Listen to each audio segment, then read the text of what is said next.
Bonjour et bienvenue, je suis Maria Tayele et vous êtes sur la chaîne Yele. Aujourd'hui, nous allons parler d'une chanson que j'ai écoutée hier, une chanson que j'ai vue passer, que j'ai écoutée, qui m'a réellement choquée.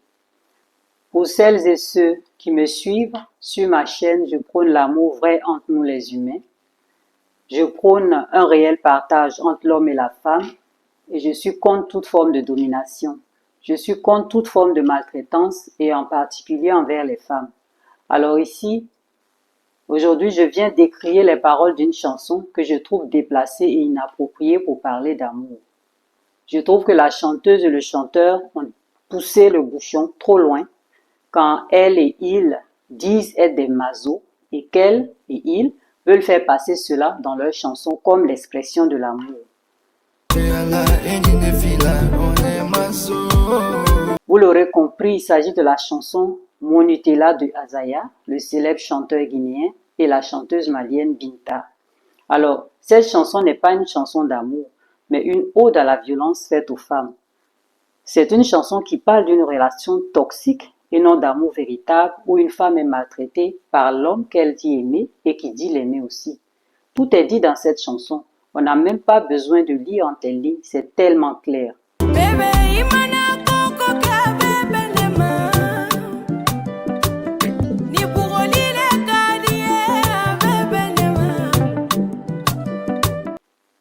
Ici, je dis stop à la banalisation de la violence envers les femmes.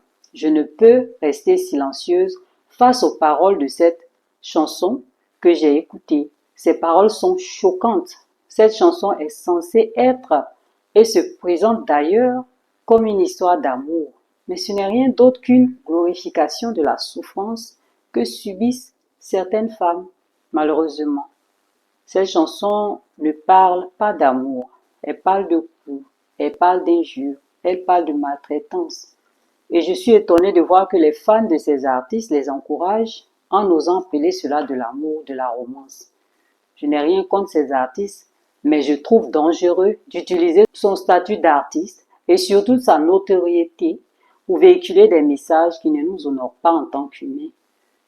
Lorsqu'on est populaire, on porte une responsabilité. L'artiste Azaya a déjà offert de très belles chansons, profondes et inspirantes, je le reconnais volontiers. Mais cette fois, avec cette nouvelle chanson, dont le titre est Mon Nutella, chantée en duo avec la malienne Binta Diabaté, je ne peux pas rester silencieuse parce que le sujet ici est trop sensible.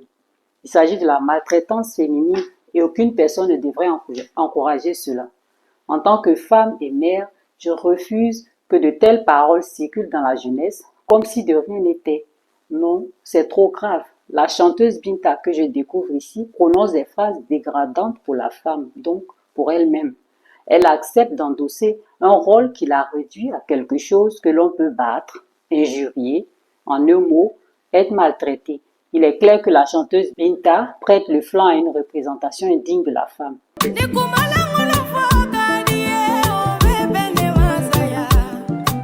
Dans la vie, il faut savoir garder une certaine retenue face à des sujets aussi sensibles.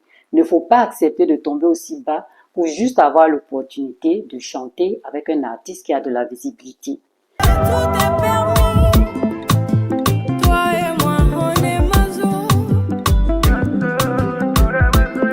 Ce qui me choque le plus, c'est le manque total de reconnaissance de la dignité féminine dans cette chanson, parce qu'il ne s'agit pas seulement d'une chanson, il s'agit de jeunes hommes, de jeunes femmes qui vont écouter, danser et être touchés par cette musique sans réaliser que celle-ci proclame haut et fort ce que nous devons toutes et tous combattre.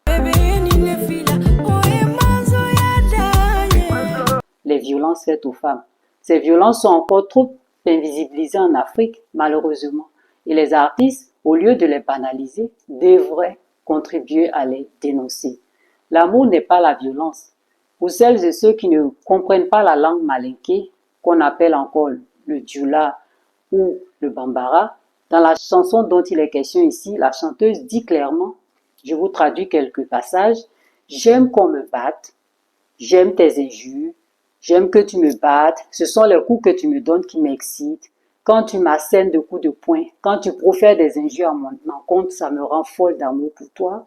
Si c'est me battre ou me frapper que tu aimes, ça me va, etc., etc. Ce n'est qu'une suite de phrases désobligeantes que cette chanteuse aligne pour dire qu'elle ne voit aucun inconvénient à être traitée ainsi. Et des phrases d'ailleurs tout aussi abaissantes et illogiques qui dit parler d'amour.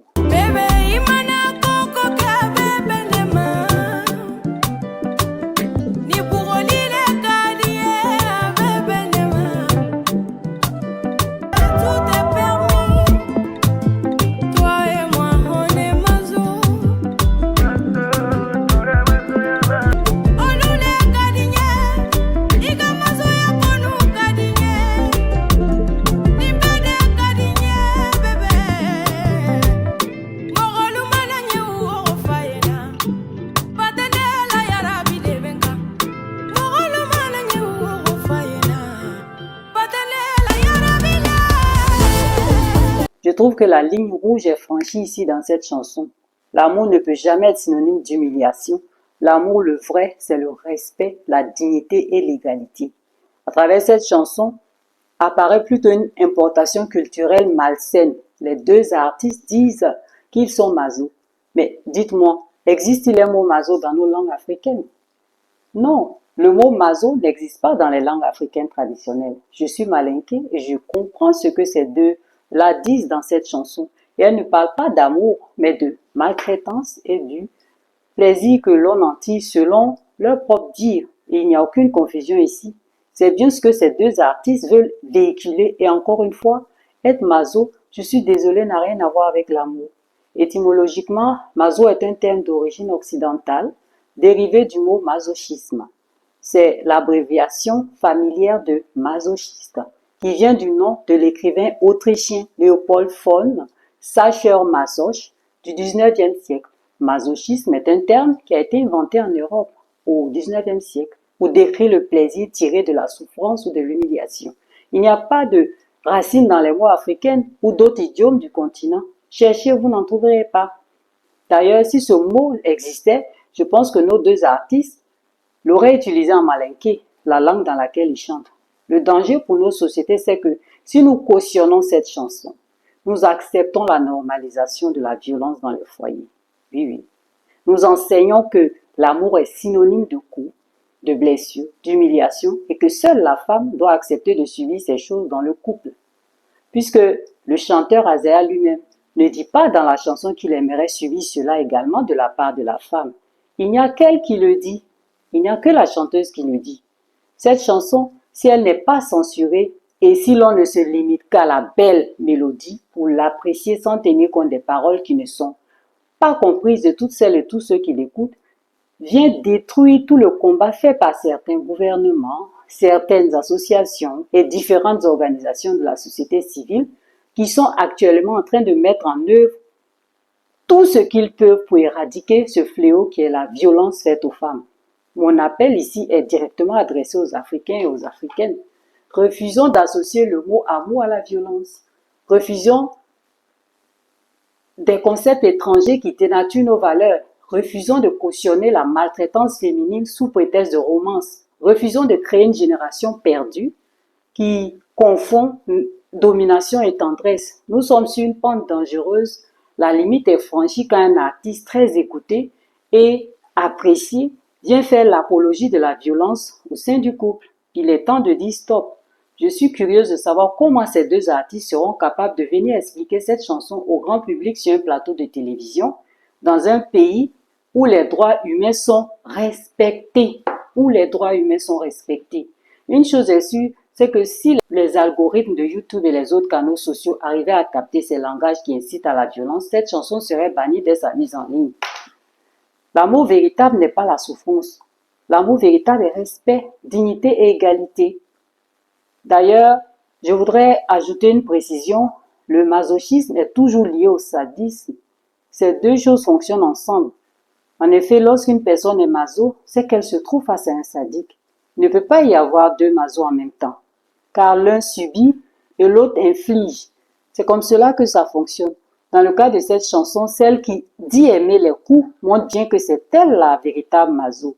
Et l'autre, qui est-il en réalité? Malgré qu'il prétende être Mazo lui aussi, ne dit pas dans la chanson qu'il aimerait se faire battre ou se faire insulter.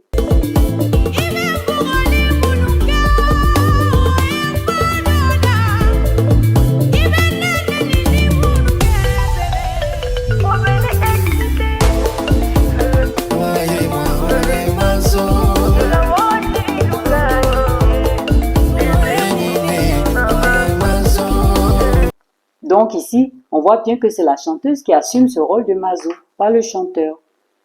Alors, posons la question clairement, qui est quoi? Et que révèle vraiment cette relation représentée ici à travers cette chanson? N'est-ce pas plutôt les caractéristiques d'une relation toxique et non amoureuse? Une relation où une Mazo se fait continuellement maltraiter par un sadique ou encore un pervers narcissique qui prend plaisir à faire mal.